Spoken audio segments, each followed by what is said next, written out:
ऐसी नफ्सियाती बीमारियां जिनका इलाज बर वक्त ना किया जाए तो ये हमारे लिए जानलेवा बन सकती हैं और लाइफ थ्रेटनिंग बन सकती हैं। ऐसी सब बीमारियों को जानने के लिए, उनके साइंस और सिम्टम्स जानने के लिए हमारी इस वीडियो को लाजमी देखिएगा। ऐसी मज़ीद इंफॉर्मेटिव वीडियोस को देखने के लिए मरहम का यूट्यूब चैनल लाजमी सब्सक्राइब करें।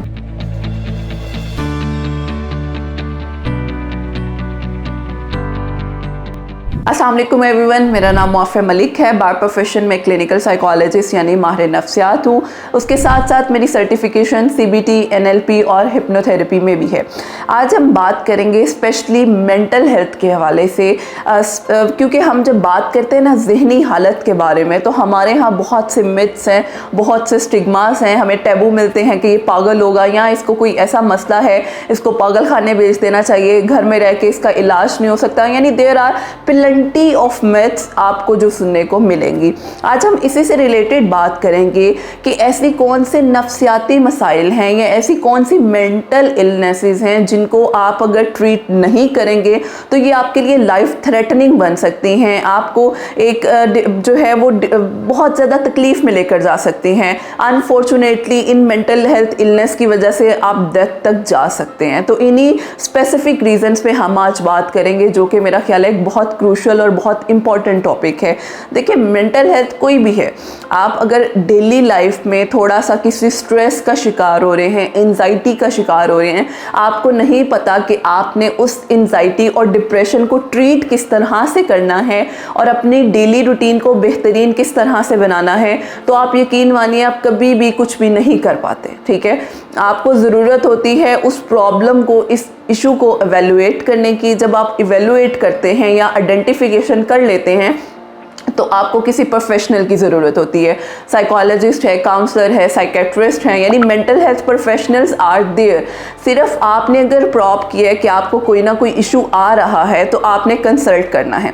अब आपको ये भी पता है कि हमने कंसल्ट करना है, उसके बावजूद अगर आप कंसल्ट नहीं करते तो ऑब्वियसली वो आपको डिज़ास्टर की तरफ लेकर जाता है। सबसे बड़ी निशानी ही मेंटल इलनेस की ये है कि आपकी जो रोज़मर्रा की रूटीन है वो इतनी डिस्टर्ब हो जाती है कि आप अपना काम नहीं कर पाते हैं।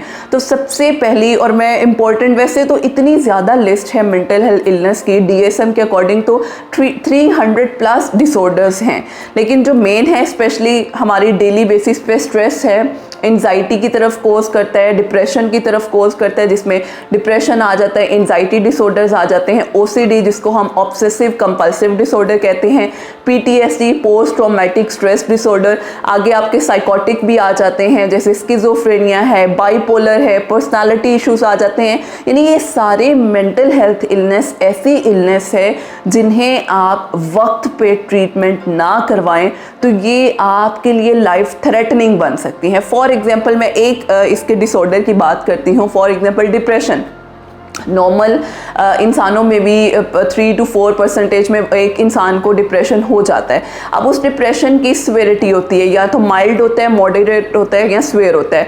माइल्ड मॉडरेट को तो आप थेरेप्यूटिक इंटरवेंशन के साथ ट्रीट कर सकते हैं। जब आपके इस हद तक स्वेयर है कि आपकी रोज़मर्रा की रूटीन इतनी ज़्यादा डिस्टर्ब हो रही है और आपको पता चल रहा है you need to take break और you need to take back to professional जो आपको गाइड कर सके, लेकिन आप नहीं करते, तो वो डिप्रेशन आहिस्ता आहिस्ता उदासी की बीमारी है। उदासी की बीमारी आपको दुनिया से अलग कर देगी, आप अपने आप को बाउंड कर लेते हैं। इवन इस डिप्रेशन की वजह से लोग सुसाइड में चले जाते हैं। सुसाइड, आपकी लाइफ ख़त्म हो जाती है, मौत है, ज़िंदगी ख़त्म कर रहे हैं। तो ये देखिए, एक डिप्रेशन आपको एक इतना लाइफ थ्रेटनिंग बन रहा है, तो बाकी मेंटल हेल्थ इलनेस भी इसी तरह से है।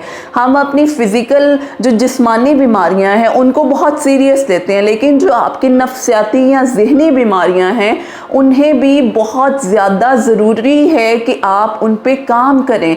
आपको कहीं लग रहा है कि यू नीड समवन, आपके पास कोई बिलवन, कोई दोस्त या कोई ऐसा इंसान नहीं है जिससे आप बात शेयर करते वक्त जो है कंफर्टेबल नहीं फील करते, तो प्रोफेशनल्स मौजूद हैं, आप काउंसलर के पास चले जाएं, साइकोलॉजिस्ट के पास चले जाएं। 1 आवर का जो स्पेसिफिक सेशन होता है उसमें आप अपना कैथार्सिस कर सकते हैं। ज़रूरी नहीं है आपको मसला होगा तो आपने साइकोलॉजिस्ट के पास जाना है। अगर आपको 1-2 माह के बाद फील हो रहा है कि आपको कैथार्सिस की ज़रूरत है तो उसके लिए भी आप जा सकते हैं। मेडिटेशन वो करवा सकते हैं, हिप्नोथेरेपी करवा के आपकी वो एक्चुअली जो आपके इश्यूज़ आ रहे हैं उसमें आपको बता सकते हैं कि आप किस तरह से सोल्यूशन की तरफ जा सकते हैं। तो ये सारी मेंटल इलनेस यानी नफ्सियाती बीमारियां ऐसी हैं जो आपके लिए लाइफ थ्रेटनिंग हो सकती हैं।